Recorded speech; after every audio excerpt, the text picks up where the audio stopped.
everyone. My name is Dwayne Brown, and I am the founder of Headshots Matter, and this is our Studio Talk Instagram Live that we like to do and talk with photographers and other creative folks and learn a little bit about them and their businesses, that sort of thing. One of the best parts of running Headshots Matter for me as a photographer from Canada is the terrific community of photographers that we have and the friends that I get to meet from around the world.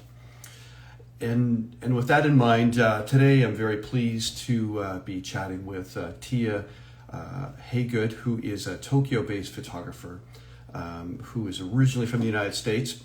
Tia has built a successful photography business in a country that isn't originally hers, and I find that very cool.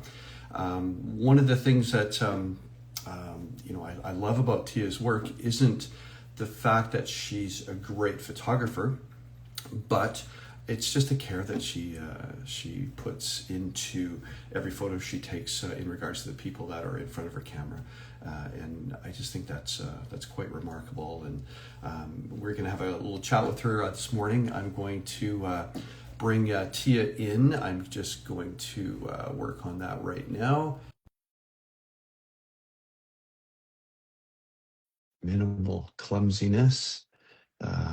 Let's just see if Tia is joined, and Tia is now here.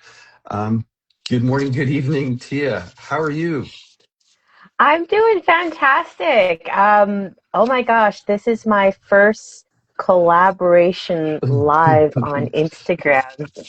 It's kind of fun. It's a little nerve-wracking for me because there's a little technical clumsiness at the beginning, but once we're in, and then we get to just have a chat. And as I mentioned to you in my note to you before or last night or this morning, Yeah. is it's just two friends just catching up, and we've never met in person, but we've chatted a few times, and so I'm going Oh, to we ask you some we go way back. We go way back. yeah, right. So Tia, so for folks that are joining us that don't really know who you are and what your story is, can you just give us a little bit of an idea of like how did a photographer from, is it North Carolina, Yeah, yes. and end up finding herself in Japan, and you're sometimes in Tokyo and sometimes in another community close to Tokyo. Is that also correct? Yeah, so I live north of Tokyo in a prefecture called Saitama. Yeah. And basically, we kind of commute. So some people Hmm. joke and call it the New Jersey of Tokyo. Right. Um, but essentially, I have a studio space in Tokyo, kind of Right. near Shinjuku, Yeah. and I sometimes work out of my home in Kawaguchi, Saitama.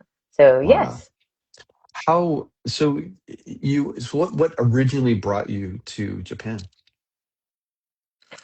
So I was studying Japanese history. I was focused on the Meiji Restoration and the Tokugawa Edo Jidai, and it was just listening to some of the stories and some of the cultures of how rich um, things from like rural Japan, where samurais live in this area with a daimyo, all the Right. way to Hmm. the courtesans and the bustling cities that were in at the time Edo, which is now Tokyo.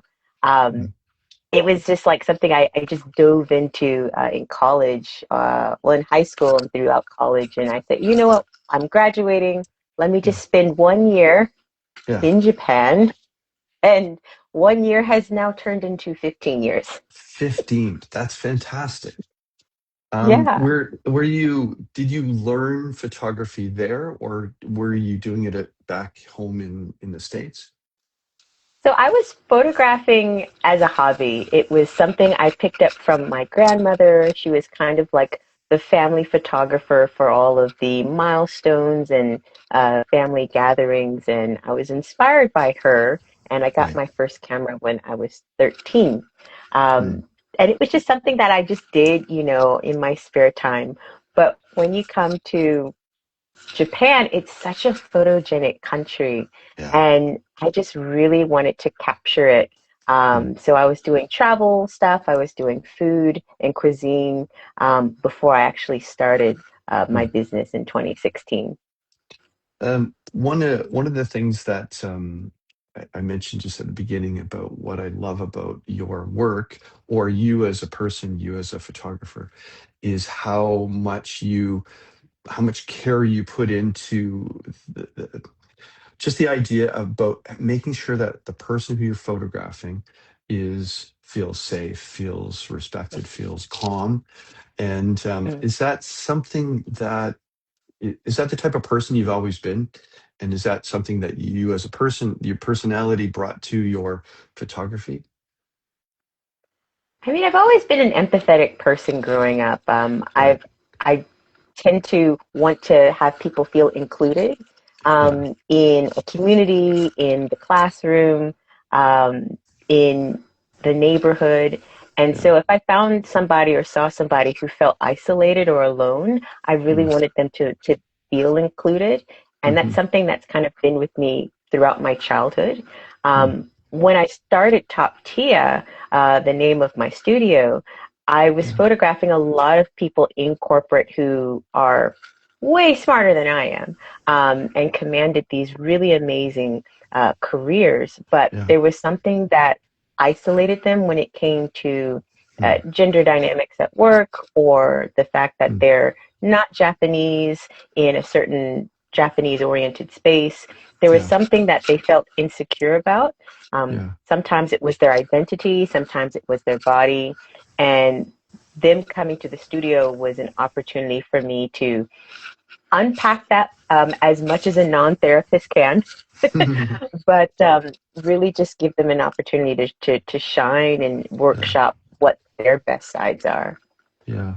You know, it's interesting. I think it's a universal concept that when we have someone in front of our camera, it's a very vulnerable experience. Now, they may be bringing these sort of other vulnerabilities from their life or career, but being Mm, photographed, it's very, I don't know, it's even, you know, CEOs or VPs of this and that. They it's so vulnerable. And yeah. you know, one of the things that we you know, in my studio, we always say that our work starts as soon as someone walks through the door, and we can identify whether or not how nervous they are. And it is bringing a certain amount of empathy to that experience. And but with your website and all your posts that I'm seeing lately, especially, is that you're highlighting that as opposed to saying, "Hey, aren't I a great photographer?" You're really talking more about the person you're photographing, and I like that a lot. It's special.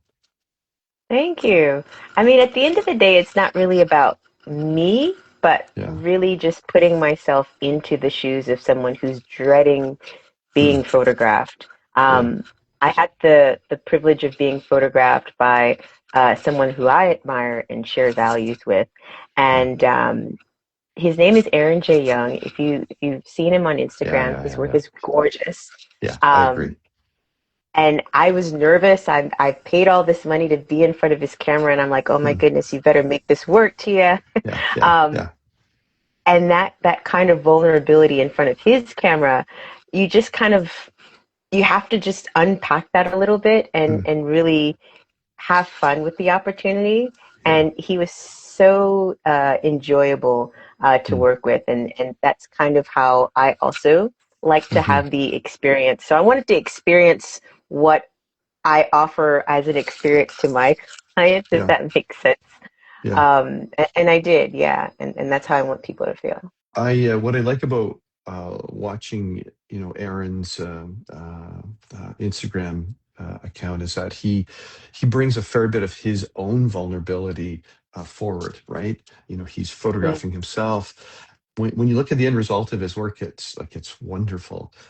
but Mm, he also puts himself in front of his own camera, and yeah. I don't know, it's quite nice to see. Do you have any stories or an example of someone who was really super nervous when they came in, and when they, what was their experience, and what was the end result, and do you have something that you can share that would help illustrate that? I mean, I've got so many that I can think of. There was one woman. She came. She was gifting a photo session to her mother, but she also wanted to be a part of the photo session as well. Hmm. And we did the hair and makeup for both women. We did individuals, and then we did kind of a mother-daughter session. And they were both like up until the shoot, they were both kind of talking smack about themselves, like, oh, I think this dress might fit, or oh, Oh. if we get one picture, it's fine. Hmm. And I just remember at the end of the whole experience, she described the photo shoot as like going to Disneyland for women. And I mean, I lived on that high for a really long time because I am a big Disney. But that really meant a lot to me because literally Yeah. all the way up until we shot the session, Right. she was really, she was excited, but she was, I guess, kind of managing her own expectations in a weird way or in an Yeah. interesting way. So I do get a lot of women who are like that, where it's kind of like they're setting the goal Yeah. within what they think they can achieve, and they haven't experienced it yet, so they don't know. So when Hmm. we do like a warm up, Yeah. and the reason why we do a warm up is one, to see how the makeup reads, but Yeah. really it's also to get them acclimated to the photo shoot. And usually after the first few photos of warm up, they're just kind of like, oh, okay, I'm in good hands. I Hmm. look kind of decent. I feel pretty good. Let's go for it.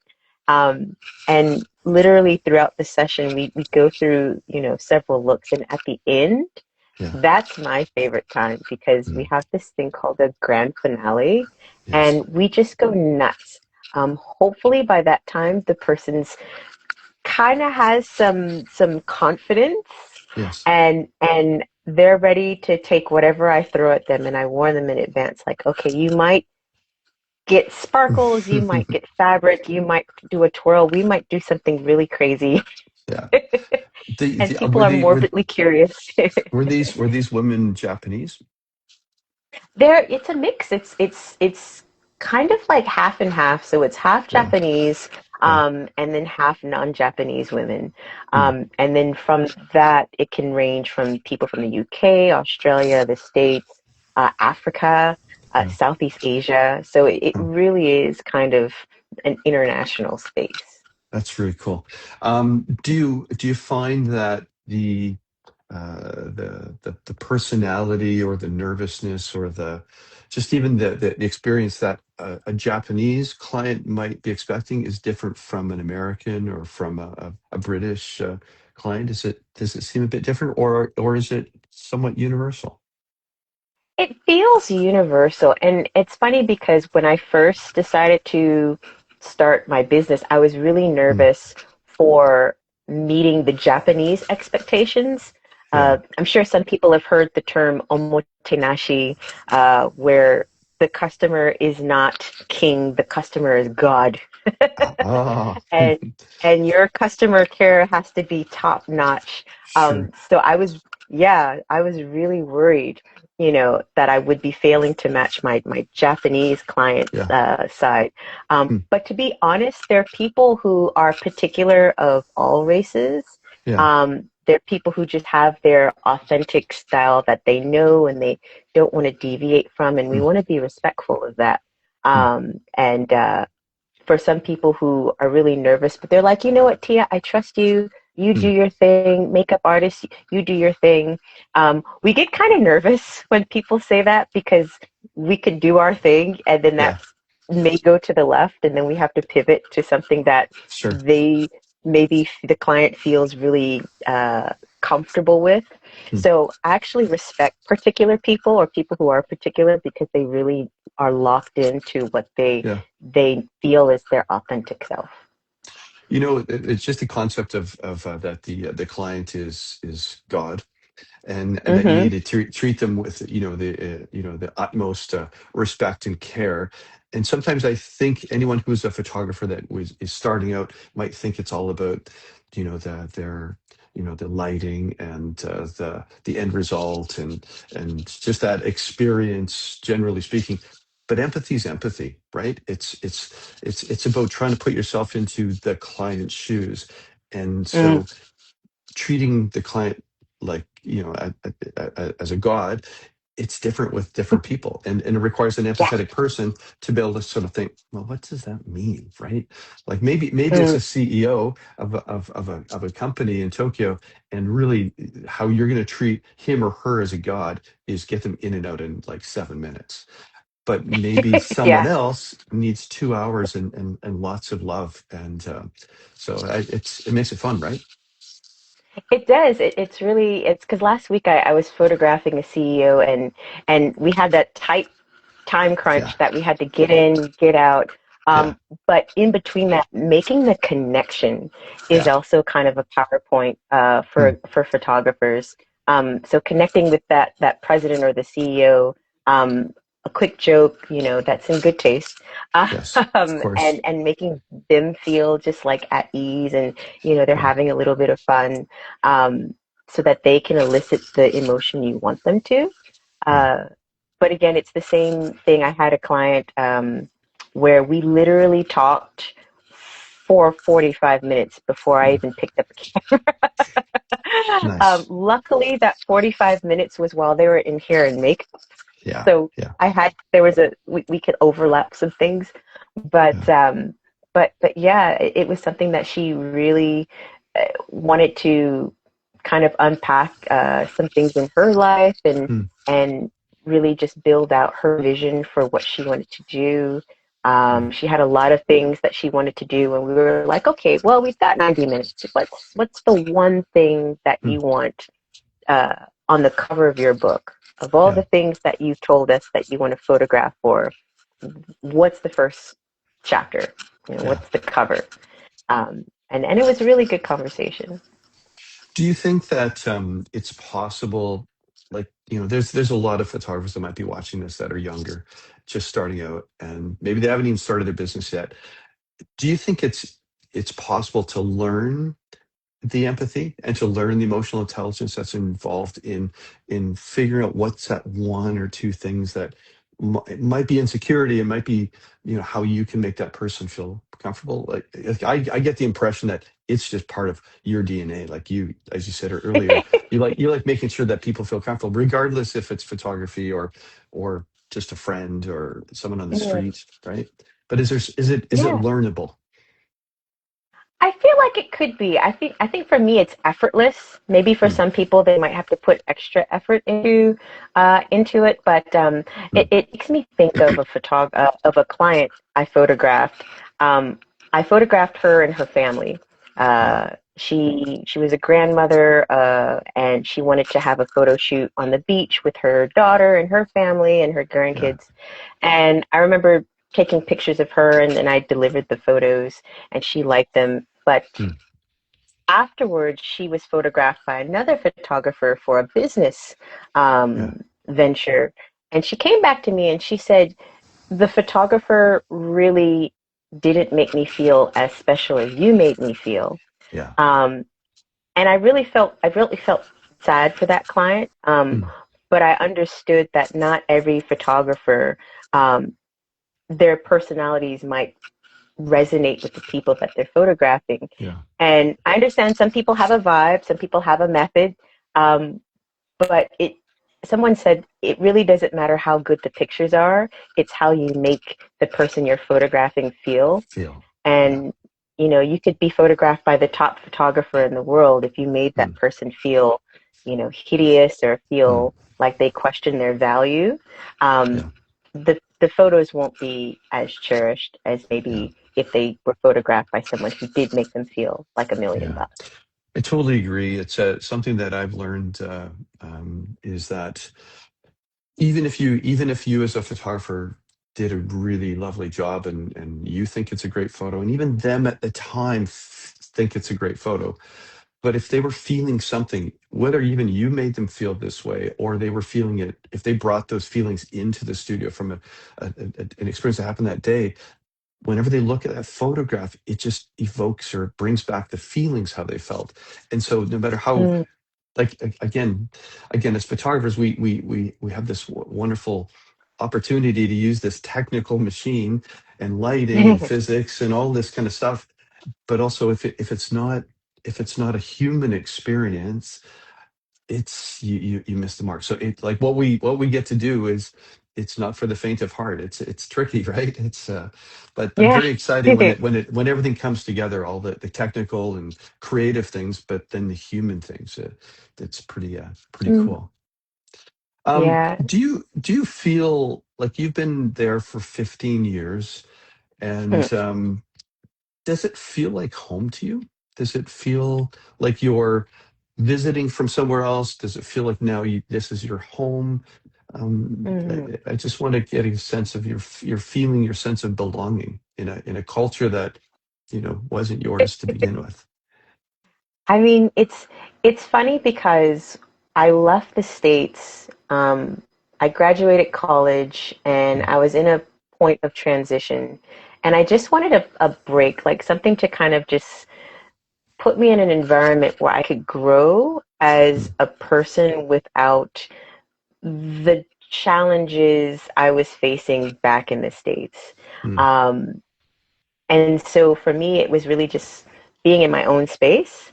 And Japan was just that space where I could just thrive on my own. mhm, mhm, And gosh, like the things that I struggled with back home, I could actually sit and unpack and think about them a little bit more, mm, and grow as a person. So mm. with that said, Japan feels like my home.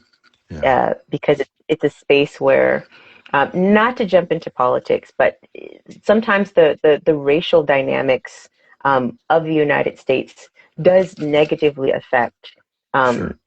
you know, marginalized communities. And for me, Hmm. it negatively affected me. I grew up trying to really be palatable in Mm, majority spaces. And when you do that for so long, you kind of lose your identity of sure. your cultural background. Mm, And I was in a place where I started to reintegrate myself into Black spaces, and I mhm. didn't really know how to do that. Yeah. Um, and so just being in a mix, like between two spaces, I said, look, I just need a neutral space. Mhm, mhm. I need to get Yeah, out of this dichotomy. yeah. I understand it. I understand what you mean. It's Mm, my wife Jennifer and I, we talk about this quite a lot, and that it's again it's about empathy. Like mm, I'm a white dude in Canada. I grew up in Alberta, a fairly, culturally ever so slightly flat, and not a lot of diversity in the cultural range. And I don't know what it's like to wear the shoes of someone who has come from another country, who has skin of a different color, and mm, and you being in America, which is when you were younger, there are cultural kind of I don't know, just it is the way it is, and mm, if you can't grow as a creative person, or just as a person within mm, those constraints, mm. awesome for you to move into somewhere more neutral. I think it's great. Like Canada has a neutrality that is different than the United States, Oh but yeah. I would be very interested to feel what it's like in a place like Japan in Asia. I think that's cool. It's and then from a sense of belonging, like you went there and you put on your Japanese shoes and you grew into them, right? You grew Mm, into them as a person, as a woman, as a creative entrepreneur. It mhm. allowed you to kind of really grow into that, which I think is pretty sharp. Yeah. Well, and to answer the question of why Japan, like it was Yeah. the inspirations for even my own creativity. Mm, There's the historic value of putting that into my creative work. I've been in Japan for 15 years. I'm not going to say I didn't get, you know, razzle dazzled by the anime and the manga and the Sure. pop culture out here, Yeah. so those things kind of build into creating a place where I can just think out of the box. Yeah. Yeah. And you have permission to think, at least as me as a non-Japanese person, I feel like I have permission to think outside of the box. Yeah. And yeah, and just see where that takes me. Do you think it would be different? So you've come as a someone from the outside. Would it be hard for a young woman your age who is Japanese to do what you do? Not at all. In fact, it's funny because I'll meet a young Japanese person, Yeah. and I know for them they're thinking about, what the person before them has told them to do, or what Yeah. they feel is the right thing to do or proper. Mm, And it's so shocking to me. Like, I was talking to a young man who was just trying to figure out uh, how to invest money in Japan, and I was telling him all the things that I knew, mm, and he's looking at me like, well, I never learned this. And I was just like, well, I'm telling you, please go out and do this. You sure. you have you have less barriers to cross, Mm, than I do. yeah. Yeah. That's, I would say that they have an advantage, just Mm, being on, home turf. yeah. Um, there is this Japanese pride that Yeah. that other creatives have, where they want to see their own succeed. Yeah. If there's a Japanese talent that's trying to build an exhibition or Mm, trying to make inroads or bring awareness to what they're doing, there's so many places that are international and Japanese only that mm, want to showcase great work, great art. mm, Um, and it's just a matter of finding those and yeah. joining that cause of the organization. Do you do any mentoring? Do you mentor any young people, or not? It doesn't even matter their age. Let's take that away from that question. Do you do any mentoring of either women creative folks, or do you do that at all? I actually take on interns. So usually in the Right. summer, there's an intern program that brings people from different schools all over the world. Wow. And anyone who's interested in marketing or photography or content creation, Hmm. I invite them to my studio and I work with them while they're doing their summer program. How Uh, long are they with you in, for? it varies. It could be a month, it could be 2, 3 months. So Right on. yeah. Well, we Hmm. should we should talk about that. Just you and it'd be cool if there's someone that shows great promise in what they're doing, regardless if they're Japanese or from somewhere else. It would be fun to see if you're more than welcome to gift a creative membership. I think that would be really really cool. Oh, there Yeah, you go. Get to kind of have them start off on like the sure. right foot when they graduate, or even before they Yeah, graduate. yeah. Well, one of the things that as you know, to be a creative entrepreneur, it is a little bit kind of you're a bit isolated in a way, right?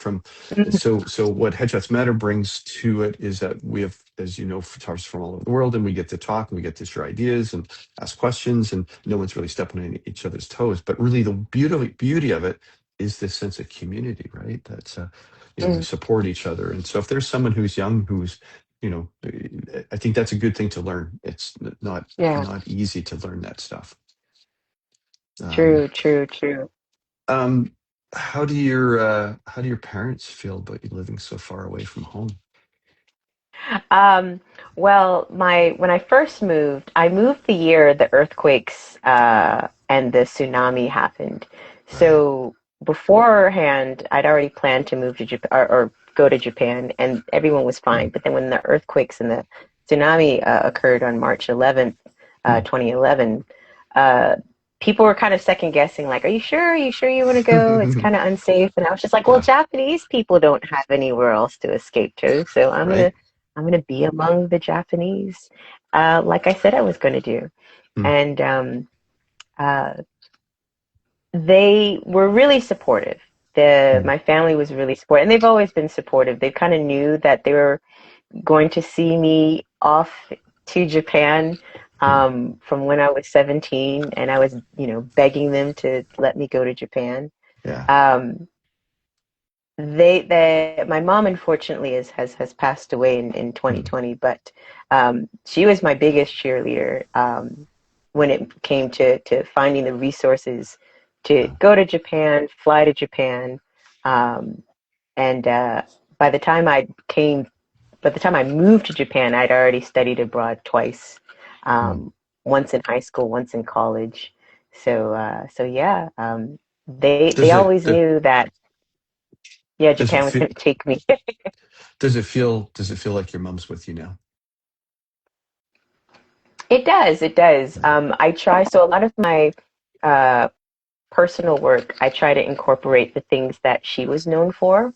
Hmm. So she was a dancer and a dance teacher. So a Right. lot of my personal work will include dancers, will include people who are representing the African diaspora, because she was somebody who was really um, keen on going to Africa. She wanted to go to Ghana specifically. So Cool. I try to find ways to really honor her in those Yeah. respects. Yeah. Mm-mm. Well, I can tell from our dealings with each other that you're a confident young woman, and I'm sure that you didn't learn that by accident. I think your mom's probably had great influence on you creatively and spiritually, emotionally. So it's cool. So I'm glad for that. She did. She did. Has the overall Japanese design simplicity impacted your style as it's developed as a photographer, would you say? Definitely my sense of minimalism Yeah. was inspired by Japanese art and Japanese cultural influence. I'm currently doing a portrait series called Kintsugi Reclamation. Nice. And the series is based on a Japanese art where if you have a broken dish or a broken cup, you can Nice. fuse it back together with gold. Right. And the argument is that it's more beautiful in its restored state than it was Hmm. in its original state. Right. And so with this project that I'm working on, I'm inviting people who have had a trauma or Hmm. a past trauma Right. and really inviting them to revisit um, how that moment made them feel. Hmm. And we kind of cover either their physical scar or Yeah. if it's an internal scar, we have a representation of the Hmm. kintsugi gold Hmm. in their portrait. Hmm. And it's something that we really have to take a lot of care for because we don't want to re-trigger, re-traumatize the person, but we want them to Right. invite them to revisit that Hmm. part of their past, Hmm. um, so that they can see their current body post trauma in a Right. beautiful light. How many Um, portraits have you taken so far? So far, I've taken 11. My Hmm. goal is 20. We'll Hmm. see. It's a multi-year project because, again, we Sure. really want to find people who are comfortable sharing their stories Yeah. and revisiting their stories. So it's a carefully curated process. Yeah. Um, but we've photographed people who have had C-sections, people who have gone through breast cancer, Hmm. people who've gone through skin cancer, Hmm. um, and domestic violence survivors. So it's Yes. it's again something that in the beginning I was hoping to have a timeline, but when you Hmm. hear the stories, you really it has to be something that has to be done with extreme care. Yeah. Yeah. Yeah. Um, so Yeah, it's an you can't you ongoing can't you project. can't Yeah. rush that. And it sort of sounds quick to say it sounds heart warming, but I'm sure it's also a little heartbreaking, right? It's for you to be Mm, involved in because part of the process is you're absorbing some of their trauma in a way, I guess, mm, because you have to understand it, you have to respect it, so it must be mm. at times a little tricky for you. It can be. It can be. We did literally last year to almost the day. Yeah. We photographed a Ukrainian refugee mom, Mm. and she later invited a Ukrainian soldier who was rehabilitating in Japan. Boy. And I remember just inviting him to the studio and listening to his story of Mm. how he was injured. He'd Yeah. lost his leg, Mm. and he was just the most cheerful person. Like he Mm. would laugh and he would joke, and even when he was telling his story, the person who we photographed previously, she was translating what he was saying to us. Right. You really become real humble real fast Mm. about some of the things that, like you're frustrated because a client is giving you the runaround, or Yeah. Yeah. this, you're frustrated because you can't nail this technique, and then you see this Ukrainian soldier who, despite all things, he still Mm. can laugh. Yeah. Yeah. Yeah.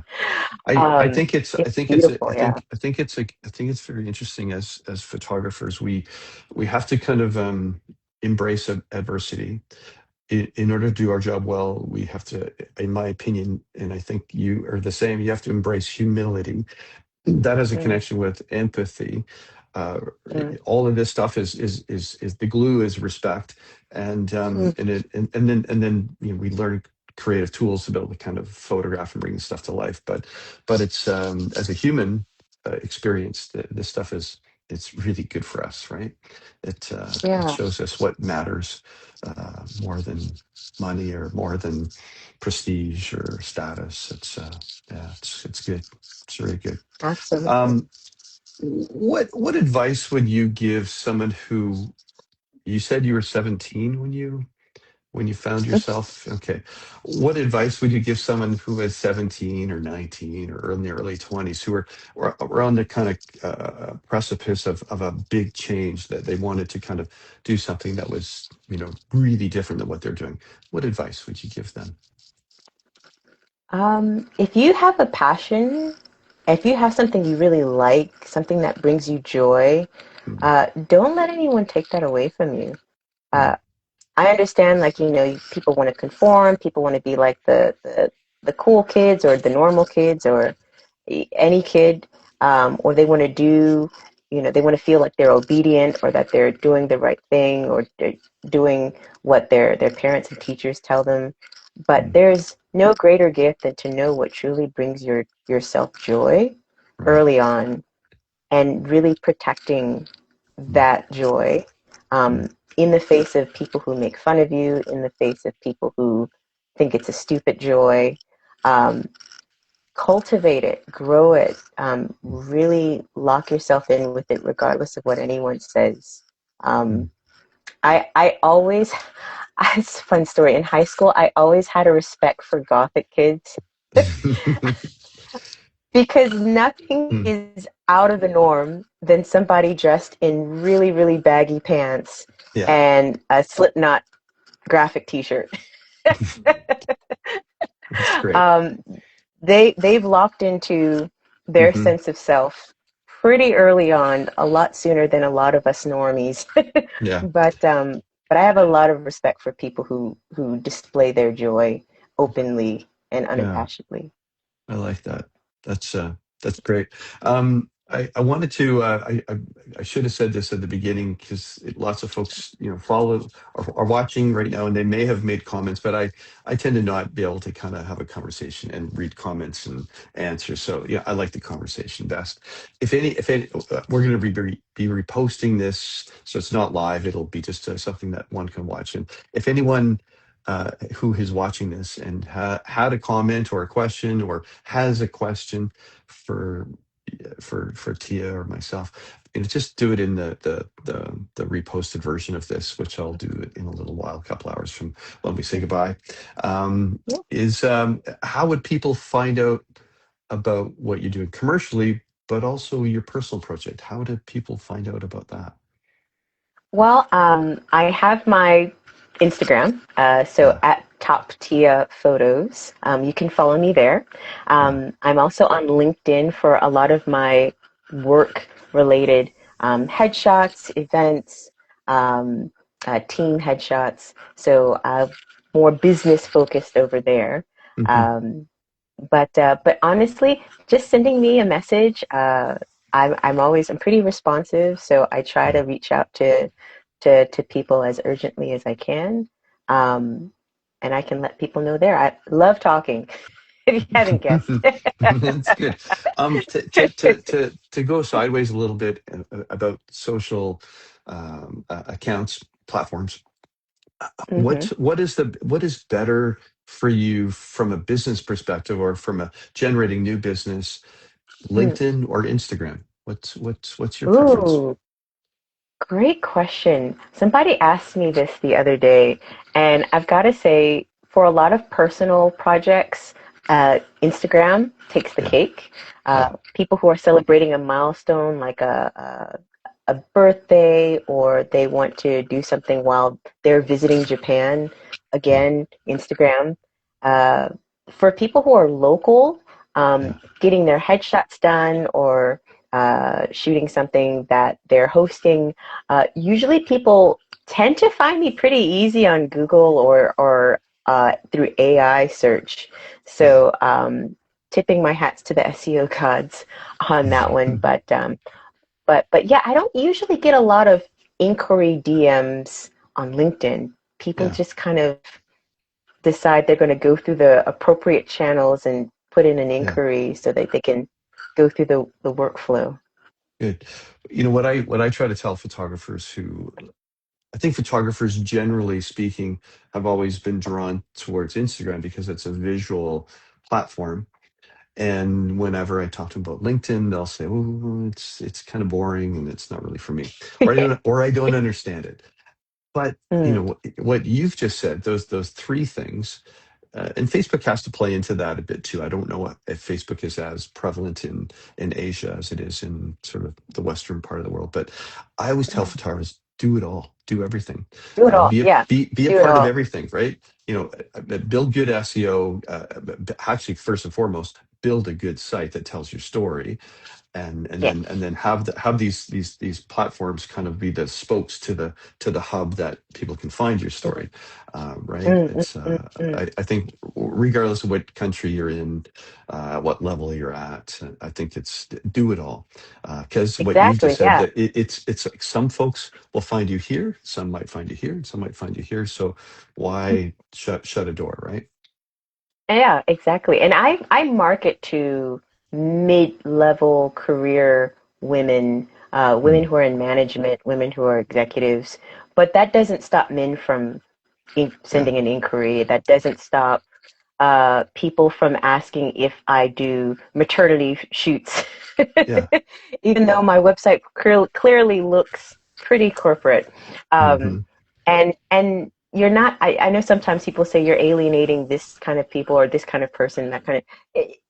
If the person likes what you're presenting, yeah, regardless of who you're presenting it to, yeah. I've found good success in uh, Mm, demographics outside of mm, management, executive, career women yeah. who I market to. Mm. Yeah, it really shows through on your site and shows through on your social that what you are first and foremost is an empathetic photographer. And I think regardless if someone wants something for corporate or LinkedIn or maternity or a portrait to mark a special time, I think that's going to always win, in Mm. my opinion. And Yeah. I admire any creative entrepreneur that doesn't mind wearing a few different hats, because you know it's Mm. fun if you love photography and you love using photography to help people or move ideas or move products or move folks forward. I think it's great regardless of exactly what you're shooting. Mm. So good on you. Exactly. Yeah. Thank Okay, you. well, Thank you. I think this has been terrific, and I'm really quite honored that we've had this opportunity to chat, Me and that too. I'm very. You're gonna have to teach me how to say this personal project that you're working on, like what it's called, and I want to Oh follow yeah. it. If the like, what's the end? will you put together a physical show somewhere? Will it be a like a small book, or will it be web, or what will it be? So what I'm it's a multi-year project. Yeah, So what I'm thinking is I do want to do an exhibition. I do want to create an anthology because we actually record. So we do a preliminary meeting on Zoom, and right. the idea, or sometimes it's in person. But the idea is that we want to capture their story, Hmm, and understand their story, and then we do the photo session, and then we do kind of like a post interview. And right, that pre and post interview, we want to really encapsulate that alongside with their right. image. Hmm, So there is an anthology that I would like to put together. yeah, We're still building it, so I will let you know when we get to at yeah. least the 18th person, and the Is the end is is on the the horizon. is the anthology portion of the project in just written word or video, or how is that going? How is that recorded? And It would be a book. It would be a book. Yeah. So their oh, story very would be cool. written alongside with their portrait. Color, black and white, or both? Oh, black and white. So they're black and white images, but Yeah. the gold portions of the portrait are Ah, original color. super cool. Lovely. Yeah. Well, that's a great note for us to finish on and let you get some sleep. It's late where you are, and yeah, I'm glad we were able to kind of find these two time zones for anyone who's watching this. We started it in Ottawa, in Canada, at 8 a.m., and for Tia, 9 p.m. in Japan, and just so that we wanted to have as many folks sort of in between our time zones to be able to catch this live. And so, thank you Yeah. for this. It's cool. So, thanks for being a part of Headshots Matter. Thanks for doing this, and thanks for Thank you, doing Dwayne. what you do, because it's pretty cool. So, on that You note, thanks, too. Tia.